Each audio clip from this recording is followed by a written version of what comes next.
안녕하세요. 꾸러기 중개사 딘딘입니다. 오늘은 전세자금 대출 이자 지원에 대해서 한번 다뤄보려고 하는데요. 신축 빌라를 전세를 구하시는 분들이라고 하면은 중개업자들에게 한 번씩 들어본 말이 있을 겁니다. 바로 전세자금 이자를 지원해준다는 말입니다. 전세자금 이자 지원이라는 것은요, 중개업자들이 쓰는 흔한 수법 중에 하나인데요. 예를 들어 2억 5천에 대한 전세를 2억 2천에다가 광고를 올리는 거예요. 그다음에 손님이 와가지고 집을 보고 2억 2천에 계약을 하고 싶다고 얘기를 하면은 중개업자들이 이제 설득을 시작을 하게 됩니다.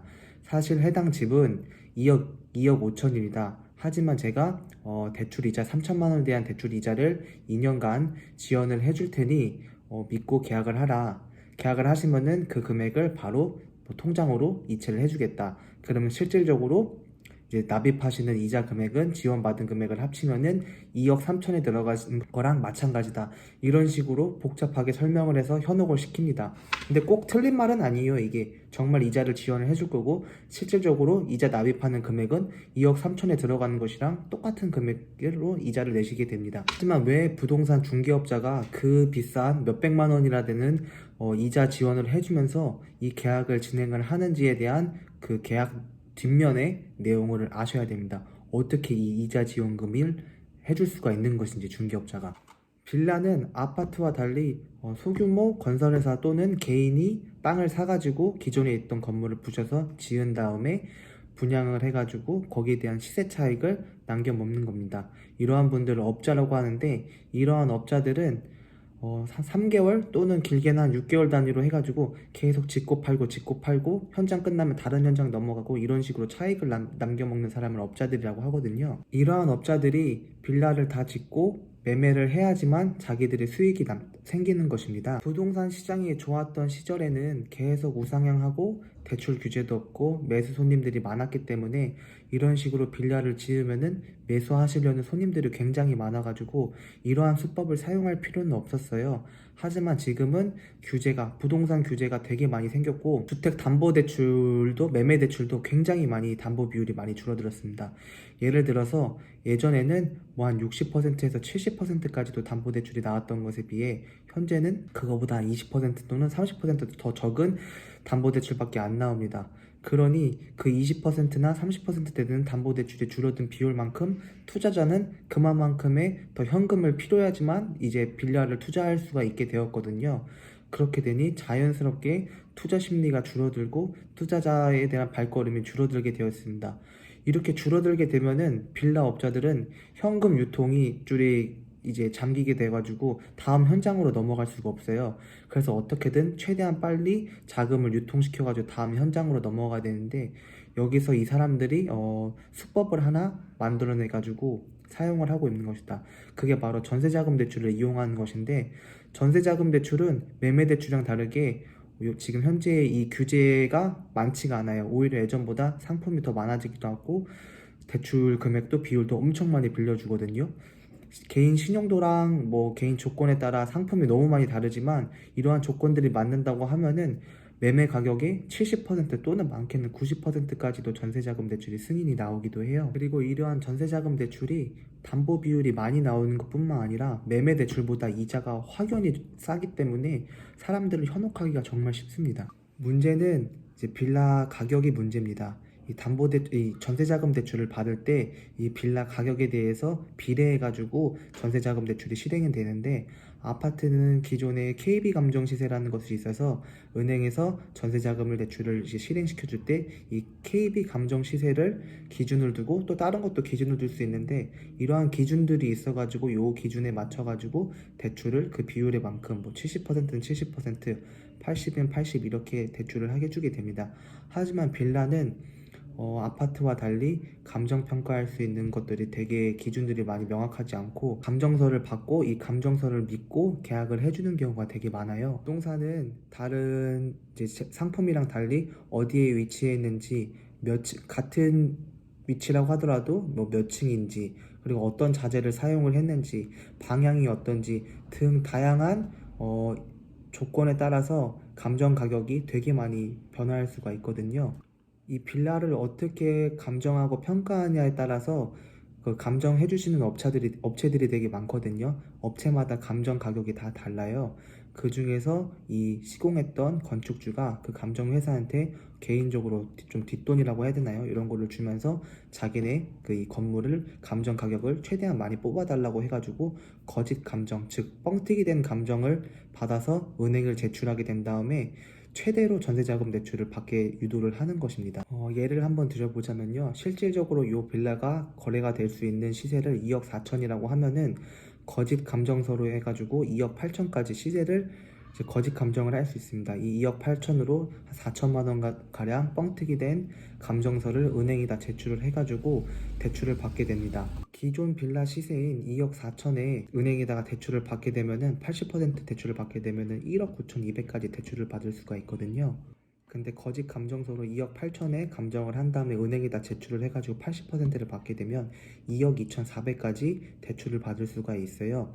업자들은 이렇게 거짓 감정서로 전세 세입자에게 현혹을 시켜가지고 3,200만 원이라는 시세 차익을 얻고 요 3,200만 원에서 이자 지원을 해드리는 겁니다. 그러니 여러분들이 지금 전세 지원을 받으신 금액이 공짜 돈이 아니라 결국 여러분들의 그 이자 지원은 여러분들이 거짓 감정서로 대출을 받은 여러분들의 돈인 겁니다. 이러한 문제들이 굉장히 민감한 문제이기 때문에 사회적으로 큰 이슈가 될 수 있는데 여태까지 크게 뭐 이렇게 이슈가 되지 않고 넘어갔던 이유는 제 생각에는 현재 대한민국 부동산 시장이 끊임없이 우상향을 해왔기 때문입니다. 매매가가 2억 4천이고 지금 현재 전세를 2억 2천4백에 2년 계약을 하게 된 다음에 계속 우상향을 하게 되면은 예를 들어 요 빌라 가격이 2천만 원이 오르게 되잖아요. 그렇게 되면은 별 탈 없이 새로운 전세 세입자를 맞추면은 그 기존에 있던 세입자를 보증금을 돌려주고 내보낼 수 있게 됩니다. 이것을 일명 갭 투자라고 많이들 하죠. 그런데 문제는 부동산이 우상향하는 것이 아니라 예를 들어 보합을 하거나 또는 우하향하게 되면은 큰 문제가 발생될 수가 있습니다. 만약에 부동산 시장이 하향이 되고 경기가 침체가 된다면은 여러분들이 그렇게 이자를 지원받으셨던 전세집들이 과연 어떻게 될까요?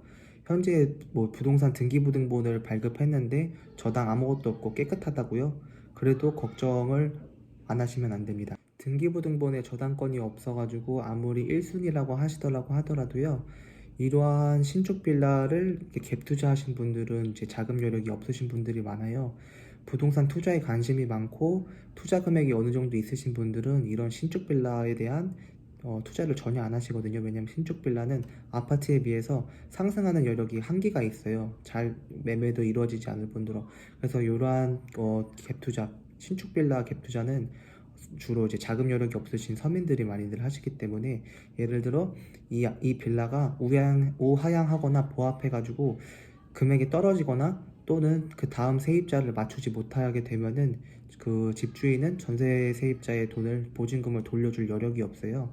그럼 어떻게 돌려받게 되냐면은 집주인은 배째라는 식으로 나올 수가 있습니다. 나는 돌려줄 돈이 없으니 너가 이 집을 경매 신청해서 그 경매 매각금을 너가 가지고 있던 그 전세 자금 대출을 뭐 상환해라 또는 너가 가져가라 막 이런 식으로 얘기할 수가 있거든요. 여러분들이 지금 대출을 받았던 빌라 같은 경우는 거짓 감정서로 현재 시세보다 지금 뻥튀기 되어 있습니다. 하지만 경매에 넘어가게 되면은 그 기존의 감정 가격보다 더 낮은 가격으로 감정되어서 경매가 신청하게 되고요.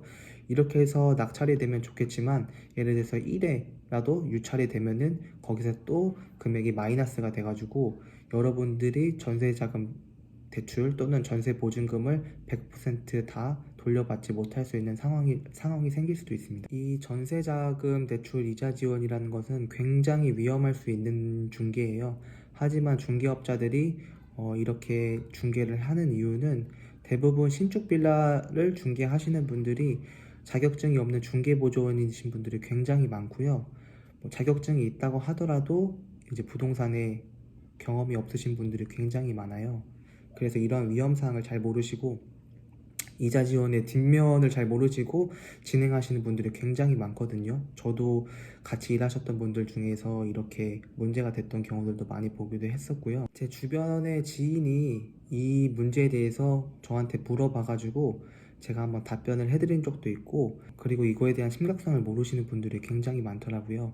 그래서 제가 뭐 네이버에 검색해보거나 유튜브에 이 내용을 검색을 해봤는데, 많은 사람들이 이 뒷면에 대한 이자 지원금이 어떻게 왔고 그 이후에 어떻게 될지 이런 거에 대해 걱정을 하시는 게 아니라, 과연 이렇게 부동산을 믿고 계약을 하면은 이자 지원 정말 받을 수 있나요? 이런 거에 대한 걱정을 많이 하시는 분들이 많아요. 이자 지원을 정말 페이백을 받을 수 있는 거는 정말 1차원적인 고민거리고, 그리고 앞서 말씀 제가 드렸다시피 그 이자 지원 페이백은 결국 여러분들이 받은 대출 금액의 차액에서 돌려받는 거기 때문에 뭐 부동산 업자나 건축회사가 그걸 안 주진 않을 거예요. 하지만 그게 문제가 아니라 그 뒷면에 부동산 시장이 하향이 돼가지고 그 다음 전세 세입자가 맞춰지지 않을 때, 그때의 일을 걱정을 하셔야 되는 것입니다. 이러한 집들은 아무리 등기부등본에 대출이 없다고 해도 깡통 전세나 마찬가지예요. 저라면은 절대 이러한 집 이자 지원에 현혹돼서 절대 계약을 하지 않을 뿐더러, 제 주변 지인이 혹시 이런 데 들어가도 되냐고 물어보면 저는 절대 들어가지 말라고 얘기를 하고 싶거든요. 제가 아까 말씀드렸던 것처럼 문제가 안 생길 수도 있어요. 뭐 부동산 시장이 계속 좋아지거나 아니면 그 다음 세입자가 맞춰지거나 하면은 전세 보증금 돌려받고 나가면 되기 때문에 문제가 안 되지만, 항상 이렇게 우상향 될 거라 믿을 수는 없는 거잖아요, 부동산 시장이. 그리고 현재 계속 이제 정부에서 각종 규제들도 나오고 있고 그러기 때문에 저는 큰 리스크를 안고 굳이 이런 데다가 계약을 하실 필요가 없다고 생각을 합니다. 그럼에도 불구하고 현재 계약을 했거나 계약을 하셔야 될 분이라고 하면은 꼭 전세보증보험을 가입을 하시길 추천드려요. 주택도시보증공사에서 하는 게 있고 서울보증보험에서 하는 게 있거든요. 둘 중에 하나라도 무조건 가입을 하시는 걸 추천해드리고, 그리고 이러한 집들이 거짓 감정 또는 뻥튀기 된 감정으로 많이 이렇게 전세자금 대출을 부풀려서 받기 때문에 전세보증보험이 가입이 안 되는 집들이 굉장히 많아요. 만약에 여러분들이 이자 지원 받으셨던 이러한 전세집들이 전세보증보험이 가입이 안 된다는 것은 제가 이렇게 예시로 설명드렸던 금액보다 더 많은 금액이 뻥튀기 돼가지고 거짓 감정이 되어 있을 확률이 높거든요. 또는 그거 말고도 그 외에 또 다른 뭐 좀 안 좋은 불법적인 일들이 있기 때문에 보증금을 돌려받지 못할 변수들이 많이 있기 때문에 그 전세보증보험에서 보험 가입을 안 시켜주는 거거든요. 그렇기 때문에 보증보험이 가입이 안 된다는 건 그 뒷면에 뭔가 이유가 있기 때문에 절대 계약을 하시면 안 됩니다. 결론을 말씀드리자면요, 여러분들이 이자 지원을 받으셨던 거는 절대 공짜가 아니고 그 돈을 받았다고 해서 절대 좋아하실 필요가 없습니다. 결국 여러분들은 그 거짓 감정된 뻥튀기 된 감정서에 추가적으로 대출 받았던 여러분들의 리스크인 것이고요. 그리고 지금 현재 이런 데 계약을 이미 하셔가지고 제 영상을 보시거나 계약을 어쩔 수 없이 하셔야 할 분들이라고 하면은 전세보증보험 가입이 되는지 무조건 확인을 하시고 가입을 하시는 거 추천해 드려요. 가입이 안 된다고 하면은 계약금 넣으셨던 분은 계약금을 과감하게 포기하고 계약을 파기하시는 걸 추천해 드리고요. 그리고 계약을 아직 안 하신 분들이라면 신중히 한 번 더 생각을 해보시고 계약을 진행하시는 것을 추천해 드리겠습니다. 감사합니다.